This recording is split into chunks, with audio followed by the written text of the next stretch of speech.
他们上船了以后，进了一道黑暗的隧道。这个隧道里面很黑很黑。Mr. Wonka 说：“把灯开开。”然后呢，他们就看到了，他们四周都有红色的和黑色的大门，每个门上都写着不同的东西。Look, Grandpa! cried Charlie. There's a door in the wall.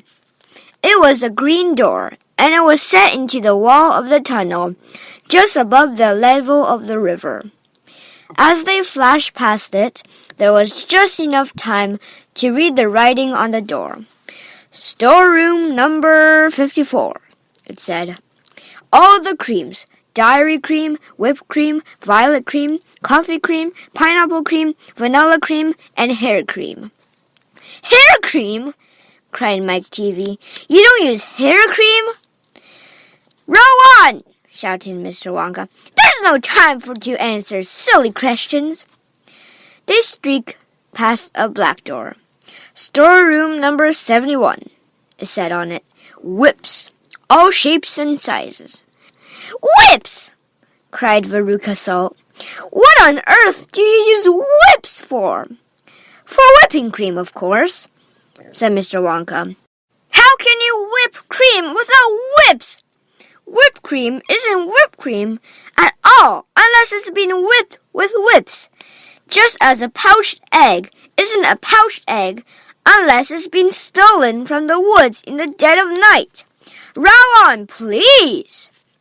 They passed a yellow door on which it said, Storeroom number 77. All the beans, cocoa beans, coffee beans, jelly beans, and has-beens. Has-beens? Cried Violet Beauregard. You're one yourself, said Mr. Wonka. There's no time for arguing. Press on, press on. But 5 seconds later, when a bright red door came into sight ahead, he suddenly waved his gold-topped cane in the air and shouted, Stop the boat! The Oompa-Loompas guided the boat alongside the red door. On the door it said, Inventing Room, Private, Keep out. Mr. Wonka took a key from his pocket, leaned over the side of the boat, and put the key in the keyhole. This is the most important room in the entire factory, he said. All my most secret new inventions are cooking and shimmering in here. Old Fickle Grubber will give his front teeth to be allowed inside just for 3 minutes. So would Prawn-Nose and Slugworth and all the other rotten chocolate makers. But now, listen to me. I want no messing about when you go in. No touching, no meddling, and no tasting. Is that agreed?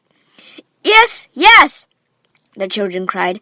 We won't touch a thing. Up to now, nobody else, not even an Oompa-Loompa, has ever been allowed in here. He opened the door and stepped out of the boat into the room. The 4 children and their parents all scrambled after him. Don't touch! Shouted Mr. Wonka. And don't knock anything over. 现在他们进了 Mr. Wonka 的发明屋，然后他们会在里面看到一些非常有趣和不可思议的东西。Charlie Bucket started around the gigantic room in which he now found himself. The place was like a witch's chicken. All about him, black metal pots were boiling and bubbling on huge stoves, and kettles were hissing and pans were sizzling, and strange iron machines were clanking and spluttering, and there were pipes running all over the ceiling and walls, and the whole place was filled with smoke and steam and delicious rich smells. Mr. Wonka himself had suddenly become even more excited than usual, and anyone could see that this was the room he loved best of all.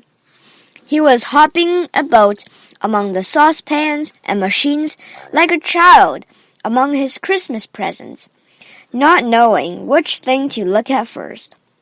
He lifted the lid from a huge pot and took a sniff. Then he rushed over and dipped a finger into a barrel of stick yellow stuff and had a taste. And then he skipped across to one of the machines and turned half a dozen knobs this way and that.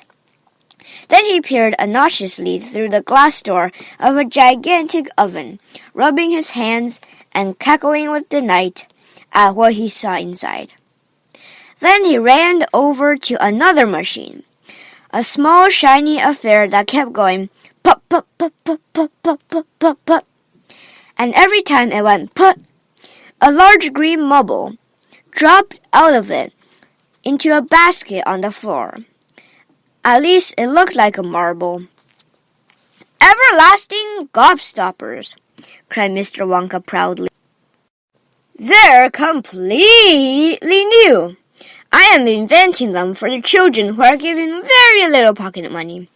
You can put an everlasting gobstopper in your mouth, and you can suck it and suck it and suck it and suck it and suck it and suck it, and it will never get any smaller." "It's like gum!" cried Violet Beauregard. "It is not like gum," Mr. Wonka said. "Gum is for chewing, and if you tried chewing one of these gobstoppers here, you break your teeth off. But they taste terrific. And they change color once a week, and they never get smaller. They never disappear. Never. At least I don't think they do. There's one of them being tested this very moment in the testing room next door. And Oompa Loompa is sucking it. He's been sucking it for very nearly a year now, without stopping, and it's just as good as ever. Now, over here," Mr. Wonka went on, skipping excitedly across the room to the opposite wall. "Over here, I am inventing a completely new line in toffees." He stopped beside a large saucepan. The saucepan was full of thick, gooey, purplish treacle, boiling and bubbling. By standing on his toes, little Charlie could just see inside it. "That's hair toffee," cried Mr. Wonka. "You just eat one tiny bit of that, and in exactly half an hour, a brand new, luscious, thick, silky, beautiful crop of hair will start growing all over the top of your head, and a mustache, and a beard." "A beard!" cried Veruca Salt. "Who wants a beard, for heaven's sake?"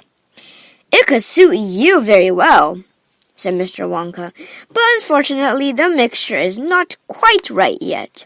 I've got it too strong. It works too well. I tried it on an Oompa Loompa yesterday in the testing room, and immediately a huge beard started shooting out of his chin, and the beard grew so fast that soon it was trailing all over the floor in a thick, hairy carpet. It was growing faster than we could cut it. In the end, we had to use a lawnmower to keep it in check. But I'll get the mixture right soon, and then when I do, then there will be no excuse anymore for little boys and girls going about with bald heads." "But Mr. Wonka," said Mike TV, "little boys and girls never do go about with—" "Don't argue, my dear child. Don't argue, please," cried Mr. Wonka. "It's such a waste of precious time.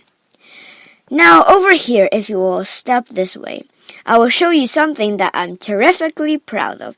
Oh, do be careful. Don't knock anything over. Stand back."